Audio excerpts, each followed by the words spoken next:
Hello, Cho. Let's see the question.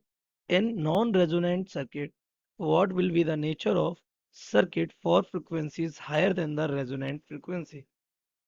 Option A, resistive. Option B, capacitive. Option C, inductive. And option D, none of these. So let's see the key concept of this question. सबसे पहले तो बेटा आप ये समझिए कि आपको question समझने की जरूरत है, क्वेश्चन पूछ के आ रहा है ना। सबसे पहले बात कर रहा है नॉन रेजोनेंट सर्किट, तो रेजोनेंट की कंडीशन आती किस में है ना? The condition for resonance occurs in LCR circuit. किसमें? LCR सर्किट में आती है ये, है ना। इसमें होता क्या है, रेजोनेंस होता क्या है ये भी समझिए। Resonance is the condition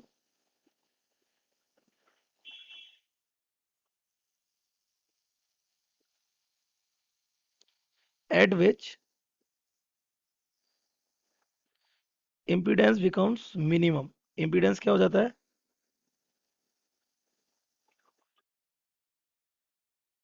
becomes minimum। impedance minimum हो जाता है ना। और करंट एम्पलीट्यूड कैसा हो जाता है? Maximum.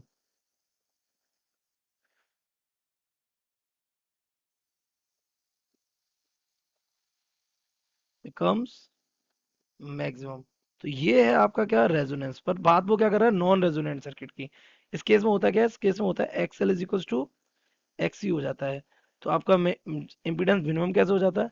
Impedance is given by, impedance हमारा होता है Z is equal to under root के अंदर R square plus XL minus XC whole square. तो आपको साफ दिख रहा है रेजोनेंस पे दोनों इक्वल हो जाएंगे, जीरो हो जाएगा, तो जेड विल बी मिनिमम और इक्वल हो जाएगा किसके? आर के। कब? At resonance.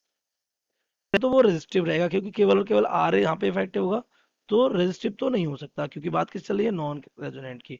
बात करते हैं किसकी, भी की, कैपेसिटिव की।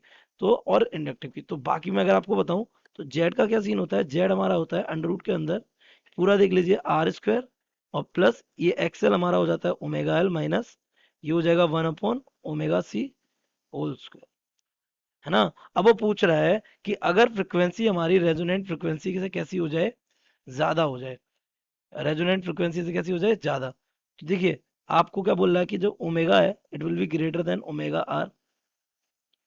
तो आपने ग्राफ तो देखा ही होगा क्या, कि अगर मैं एक इम्पीडेंस ग्राफ बनाऊं, यहाँ पर ये वाला ग्राफ, इस पे मैंने क्या ले लिया, जेड, और इस पे मैंने ले ली फ्रीक्वेंसी। तो एक particular omega R resonant frequency पर सबसे कम होता है इम्पीडेंस, उसके बाद और फ्रिक्वेंसी कम करने पर इम्पीडेंस क्या होता है, इंक्रीज होता है। ऐसा क्यों होता है ये आप समझने की जरा कोशिश करें, है ना। तो अगर मैंने क्या कहा, ओमेगा आर ग्रेटर कर दें किससे, ओमेगा से, तो ये वाली जो कंडीशन है आपकी, ये वाली omega L minus one upon omega C, ये इंक्रीज ही होगी। क्यों? आपने ओमेगा को क्या कर दिया, डिक्रीज। तो ओमेगा डिक्रीज करने से ये वाली टर्म क्या हो जाएगी, डिक्रीज। कि यहाँ ओमेगा का मल्टीप्लाई हो रहा है और यहाँ ओमेगा क्या हो रहा है, डिवाइड। तो ये वाली टर्म क्या हो जाएगी, इंक्रीज हो जाएगी।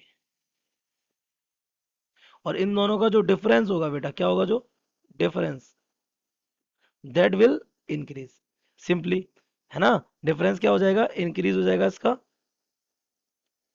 और डिफरेंस इंक्रीज हो जाएगा, हमारा यहाँ पे इम्पीडेंस बढ़ जाएगा। तो इम्पीडेंस कब, जब हमने क्या किया, ओमेगा आर को छोटा कर दिया किससे, ओमेगा को छोटा कर दिया ओमेगा आर से। तो इधर हमारा क्या सीन बना, कौन इंक्रीज हो गया, ये एक्सी इंक्रीज हो गया। कौन इंक्रीज हो गया, एक्सी। तो यहाँ पे मैं देखूंगा तो XC will be greater than किससे, एक्स एल हो गया। कब? जब ओमेगा हमारा कैसा था, छोटा था किससे, ओमेगा आर से। तो इस वाले केस में ये कैसा हो जाता है, कैपेसिटिव हो जाता है। किसका इंपैक्ट ज्यादा है बेटा, कैपेसिटर का। तो ये कैपेसिटिव ज्यादा हो जाएगा। नाउ सेकंड कंडीशन अगर मैं देखूं, अगर हम अपना एक्स ओमेगा हम अगर क्या करते हैं, बड़ा कर दें किससे, ओमेगा आर से। इस केस में फिर देखिए कंडीशन तो यही है, omega L minus one upon omega C, यही इफेक्टिव रहेगा। अब ओमेगा बड़ा है किससे, ओमेगा आर से, तो ये वाली क्वांटिटी कैसी हो जाएगी, दिस विल इंक्रीज। ये क्या होगी, इंक्रीज, क्योंकि बड़ी क्वांटिटी से मल्टीप्लाई करेंगे, और क्योंकि यहाँ बड़ी क्वांटिटीज डिवाइड करें तो ये क्या हो जाएगा, डिक्रीज। पर ये क्वांटिटी क्या होगी, इंक्रीज ही होगी। देखो ये इंक्रीज हो रही है। इस वाले केस में क्या है, एक्सेल बड़ा है किससे, एक्सी से। और यहाँ पे फ्रिक्वेंसी कैसी हो गई, ज्यादा, किससे, ओमेगा आर से। तो अगर फ्रिक्वेंसी ज्यादा होती है तो XL is effective, that means circuit becomes inductive. तो correct option is C. So the correct option C. I hope you have understood it well. Best of luck.